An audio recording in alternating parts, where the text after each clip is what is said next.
조인섭 변호사의 상담소.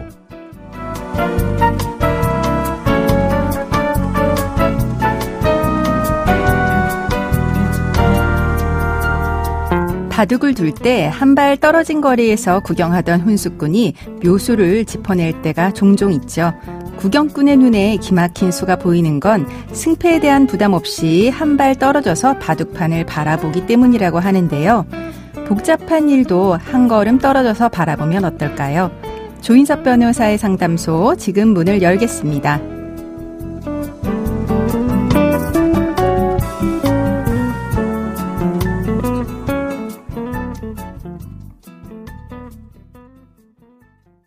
당신을 위한 로하우스 조담소 신진희 변호사와 함께합니다. 안녕하세요.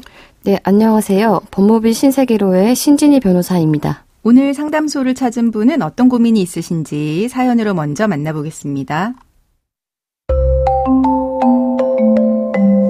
저는 두 아이의 엄마로 남편과의 결혼 생활은 거의 15년이 되어 갑니다. 저는 교사로 일하고 있고 남편은 종합병원의 간호사입니다. 남편은 3교대로 근무하고 또 최근에는 병원에 응급 업무가 많아서 퇴근 시간이 불규칙했습니다. 그리고 그간 마음을 썩힌 일이 없었던 남편인지라 외도 등은 의심하지 못했습니다. 그런데 며칠 전 남편과 같이 쓰던 자동차에 문제가 생겨서 블랙박스를 확인했는데 남편이 어떤 여자와 통화를 하면서 서로를 애칭으로 부르고 사랑해 등의 애정 표현을 하는 것을 듣게 됐습니다. 대화 내용을 들어보니 그 여자는 다른 종합병원의 간호사인데 파견 근무를 하다가 만난 것 같았습니다. 내비게이션 기록에도 종합병원이 있었습니다. 너무 괘씸하고 배신감이 들었지만 우선 증거로 확보했습니다. 추가로 증거를 더 모으고자 며칠 뒤에 다시 블랙박스를 확인해 봤는데 이번에는 남편이 블랙박스를 아예 꺼두고 있는 것을 알게 됐습니다. 내비게이션 기록도 모두 삭제된 상태였습니다. 저는 어쩔 수 없어 남편 몰래 차량에 녹음기를 두고 추가로 남편과 상간녀의 대화를 확인했는데요. 이렇게 수집한 증거를 모두 사용할 수 있을까요? 저는 아이가 어려서 이혼은 하고 싶지 않습니다. 상간 소송만 진행할 수 있는지도 궁금합니다. 이 경우에 상간녀가 남편에게 구상권을 청구하지 않도록 하는 방법이 있을까요?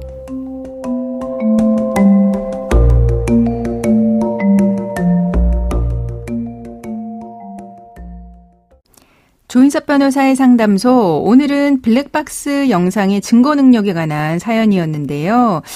배우자의 외도를 알게 된 분들이 자주 궁금해하시는 일이기도 하죠. 우선 이제 이 블랙박스 영상 증거 능력이 있을까요? 네, 사연자분이 확보한 증거들이 소송에서 증거 능력이 있는지에 대해 문의해 주셨습니다. 네. 부정행위에 대한 위자료를 청구하기 위해 여러 증거 자료들이 사용되고 있는데 일반적으로 모텔에 들어가는 사진, 핸드폰상의 대화 내용, 간혹 핸드폰에 남아있는 음성통화 내용이나 사진 등이 있습니다. 사연자분과 같이 블랙박스 증거를 확보한 경우 이를 녹취록으로 만들어 소송에서 제출하는 경우가 많은데요. 네. 이에 대해 상대방은 동의 없이 타인 간 대화를 녹음한 것에 해당되어 통신비밀보호법을 위반한 것으로 증거로 사용할 수 없다는 주장을 하기도 합니다. 네, 왜냐하면은 이제 통신비밀보호법, 이 통비법 자체에 이런 법을 위반한 증거는 이제 재판에서 증거로 사용할 수 없다. 이런 부분이 명시되어 있기 때문에 그런 거긴 하죠. 네. 이에 대해 법원은 남편의 차량의 블랙박스에서 남편과 부정행위를 한 상대방의 대화 내용을 청취하거나 녹음한 것은 통비법을 위반한 것이 아니어서 민사사건에서 증거로 사용될 수 있다고 보았는데요. 네. 사연자분의 경우 역시 남편이 설치한 차량 블랙박스에서 우연히 남편의 부정행위 상대방과의 대화 내용이 녹음된 것을 발견한 것이며 이러한 대화 내용은 이미 종료되어 파일 형태로 남아있는 것이어서 통비법 위반이 해당되지 않으므로 충분히 증거로 사용할 수 있습니다. 네, 그러니까 블랙박스에 이제 녹음된 이제 녹음 내용 자체는 통비법 위반은 아니라고 하는 이야기네요. 근데 이제 지금 사연자분은 이후에 블랙박스를 남편이 꺼놓고 다니니까 녹음기를 설치해서 또 대화 내용을 녹음한 게 있습니다. 이렇게 차량에 설치한 녹음기 파일 이거 자체는 증거로 쓸 수 있는지 만약에 그렇다라고 하면은 이거는 불법 증거가 아닌지도 궁금하네요. 네. 그간 민사 가사 사건에서 재판에서는 형사 사건과 달리 적법하게 수집된 증거가 아니더라도 자유심증주의를 채택하고 있는 우리 민사소송 법제화에서 상대방 몰래 비밀리에 대화를 녹음하였다는 이유만으로 그 녹취록이 증거 능력이 없다고 단정할 수 없고 그 증거 채택 여부는 사실상 법원의 재량에 속하는 것이다 라는 입장으로 일단 증거로 채택해 왔습니다. 네, 불법 증거라도 증거로 채택해 왔다는 이야기네요. 네, 그러나 최근 대법원은 통비법 14조에서 누구든지 공개되지 않은 타인 간의 대화를 녹음하거나 전자장치 또는 기계적 수단을 이용해 청취할 수 없고 이를 증거로 사용할 수 없다라고 하면서 대화에 참여하지 않은 제3자가 다른 사람들의 발언을 녹음하면 증거로 쓸 수 없다는 취지로 규정하고 있으므로 남편과 상간녀 사이의 대화를 녹음한 것은 증거로 사용할 수 없다고 판시한 바 있습니다. 네. 사연자분의 경우 블랙박스로 이미 확보한 증거가 있고 해당 증거로도 부정행위를 입증할 수 있을 것으로 보이므로 설치한 녹음기에 녹음된 파일의 사용은 상과고 블랙박스 파일을 증거로 활용하는 것이 바람직해 보입니다. 네, 그렇군요. 이제 녹음기 설치해서 몰래 녹음한 거는 이제 통비법 위반이어서 이거는 증거로 사용 안 하시는 게 좋겠다라고 하는 요지입니다.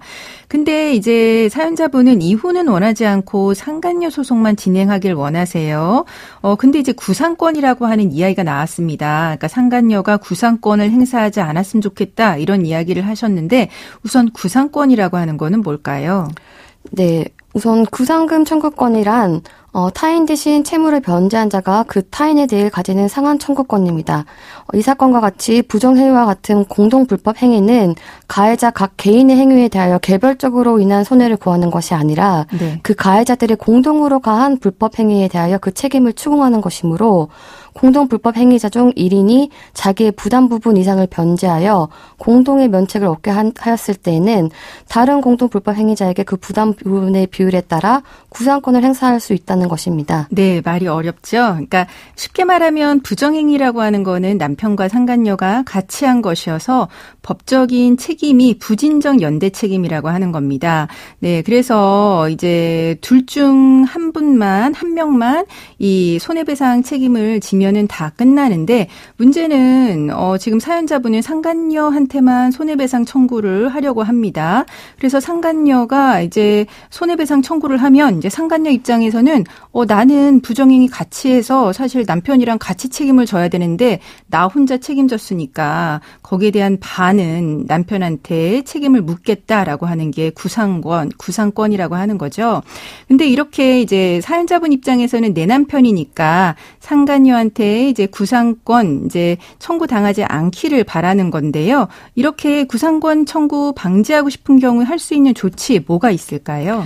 네, 우선은 이런 부정행위에 대한 위자료 청구를 하는 경우 저희가 조정을 진행할 수도 있고 네. 소송을 통해서 판결문을 받고 끝내는 경우도 있습니다. 조정의 경우 보통 구상권을 청구하지 않는다라는 문구가 조정 조항에 포함되는 경우가 많아서요.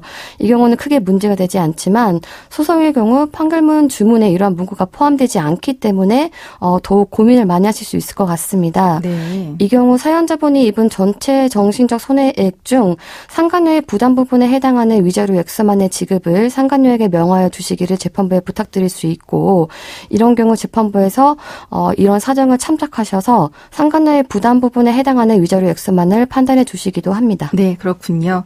그리고 이제 사연자분 입장에서는 남편이 상간녀와 다시 만나지 않기를 바랄 것 같습니다. 그러니까 상간녀한테 남편과 다시는 만나지 않는다 아니면 남편한테 상간녀와 다시는 만나지 않는다 이런 각서를 받아내는 경우 법적 효력이 있을까요?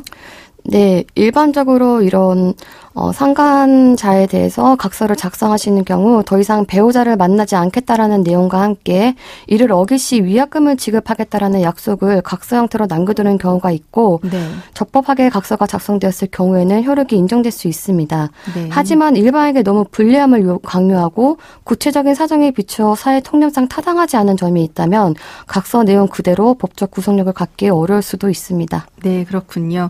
그럼 지금까지 상담 내용을 정리해 보자면 차량의 블랙박스에서 녹음된 대화는 통신비밀보호법을 위반하지 않은 거고요. 이런 경우에는 민사소송에서 증거로 사용할 수 있습니다. 하지만 차량에 이제 몰래 녹음기를 설치해서 남편과 상간녀의 대화를 녹음한 경우에는 통신비밀보호법 위반이 됐기 때문에 이런 경우에는 불법 녹음으로 증거로 사용할 수 없다고 정리를 해드렸고요. 상간녀에 대한 손해배상 청구 진행할 때 구상권과 관련해서는 이제 사연자분 입장에서는 재판부에 상간녀의 부담 부분만 지급하도록 요청하는 걸로 해보시면 어떨까 이제 제안 드렸습니다. 지금까지 신진희 변호사와 함께했습니다. 네, 감사합니다. 조인섭 변호사의 상담소는 유튜브를 통해서 다시 듣게 하실 수 있습니다. 궁금한 점이나 건의할 사항이 있으면 댓글을 달아주세요.